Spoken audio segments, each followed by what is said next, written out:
దేవుడు అంటున్నాడు, నా సంఘానికి నేను తండ్రిలాగా ఉంటాను అంటున్నాడు.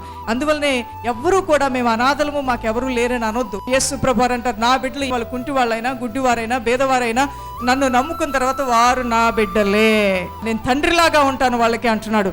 మీ పిల్లల్ని ఎవరైనా మీకు చెప్పకుండా, ఇన్ఫర్మేషన్ ఇవ్వకుండా బయటికి పక్కింటి తీసుకెళ్తే పిల్లల మీద కోప్పడతారు. అంతకన్నా ఎక్కువ కోపం ఎవరి మీద పడతారండి? తీసుకెళ్ళిన వాళ్ళు. నాకు చెప్పకుండా నా పిల్లల్ని మీరు ఎక్కడికో తీసుకెళ్ళడం ఏంటి?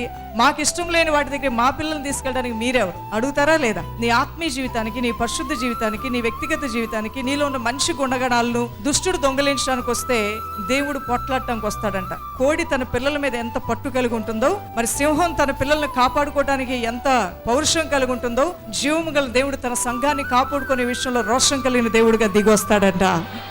నువ్వు అనొచ్చు, ప్రభువా నా ఇష్టం నాదంటే, ఎవరు చెప్పారు నీ ఇష్టం నీదని? నీవన్నీ కూడా నావి, నాయన్నీ కూడా నీవి. నీకు పరలోకం ఇచ్చాను, నా రక్తం ఇచ్చాను, నా ప్రాణం ఇచ్చాను, అన్నీ నేను ఇచ్చినప్పుడు నువ్వు నాకు సమయం ఇవ్వవా? కొట్లాడతాడండి దేవుడు.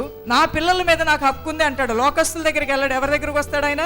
మన దగ్గరకు వస్తాడు. నా పిల్లల మీద నాకు హక్కు ఉంది, నాకు లేదా? నేను నా రక్తం ఇచ్చి నేను కొనలేదా?